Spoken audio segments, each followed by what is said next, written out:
مزید کچھ تذکرہ کرنا چاہوں گا.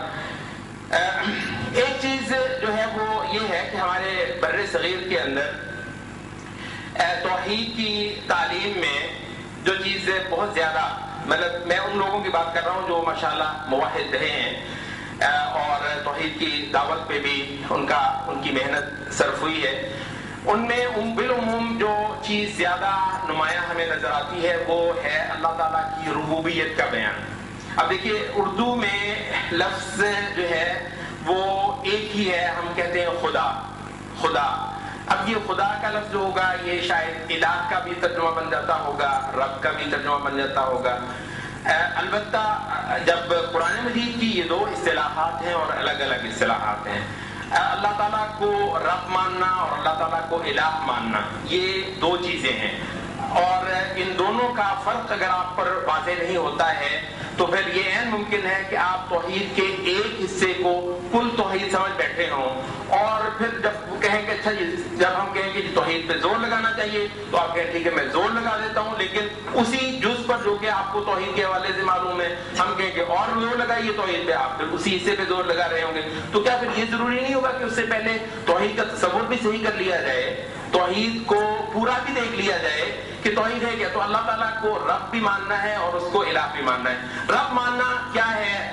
رب ماننا یہ ہے کہ اللہ تعالیٰ کو اس کے جو خدائی افعال ہیں ان کے حوالے سے تنہا اور یکتا ماننا، یہ اللہ تعالیٰ کو رب ماننا. مثلا وہ رزق دیتا ہے، وہ بارش برساتا ہے، وہ زندگی دیتا ہے، وہ موت دیتا ہے، وہ کھلاتا پلاتا ہے، وہ کائنات چلاتا ہے، وہ تخلیق کرتا ہے. ان سب حوالوں سے وہ اکیلا اور یکتا خدا ہے، بالکل صحیح ہے. لیکن اس کو ہم کہتے ہیں توحید ربوبیت، اس کو ہم کہتے ہیں اس کو رب ماننا، یہ اس کے افعال کے حوالے سے ہے.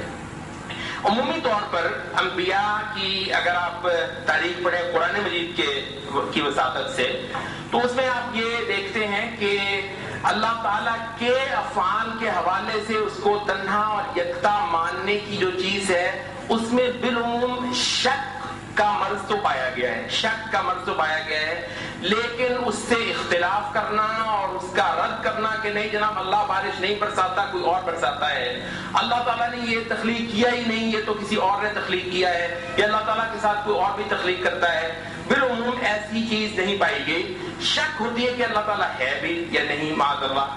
شک یہ ہوتا ہے کہ اچھا وہی سارا کچھ کرتا ہے یا ویسی ہو جاتی ہیں چیزیں، تو ویسے ہو جاتی ہیں کہ مطلب یہ ہے کہ تو چیزوں کو پھر وہ رب مانتا ہے اور وہ ان کو خدا مانتا ہے.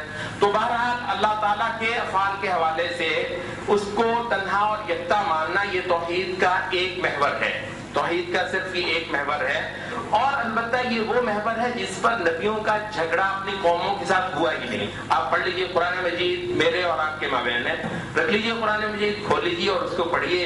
انبیاء کے جھگڑے ان کی قوموں کے ساتھ جو چلے ہیں اور اتنے زیادہ چلے ہیں، اور قرآن مجید نے تو ان کے بیان میں کمال کر دیا ہے اور اتنی تفصیل کے ساتھ وہ سارا کچھ بیان کیا ہے، اور ان کو ہم محض قصے اور کہانیاں سمجھتے ہیں، اور دراصل ان کے اندر سے اللہ تعالیٰ ہمیں توحید کا ایک پورا تصور دے رہا ہے. تو ان کے اندر اللہ تعالیٰ کا کرنا، اللہ تعالیٰ کا رزق دینا اور تخلیق کرنا، اس حوالے سے اللہ تعالیٰ کے ساتھ شرک نہ کرنا، یہ نبیوں کے ساتھ ان کی قوموں کا جھگڑا نہیں تھا. نبیوں کے ساتھ پھر ان کی قوموں کا جھگڑا تھا کیا، کس چیز میں تھا؟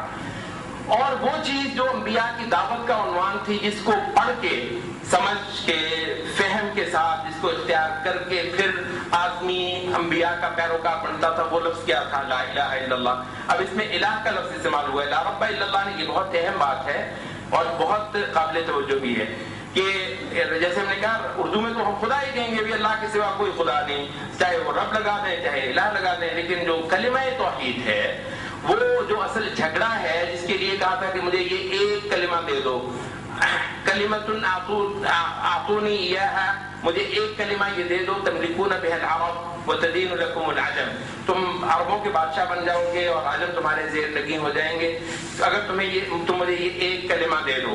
اور جس پہ سارا وہ جھگڑا تھا وہ تھا لا الہ الا اللہ کا جھگڑا. تو اس میں لا رب الا اللہ نہیں ہے بلکہ لا الہ الا اللہ ہے. تو یہ الہ کیا ہے؟ الہ کا مطلب جو ہم سب جانتے ہیں وہ یہ ہے کہ پرستش اور عبادت کے لائق اس کے سوا کوئی نہیں.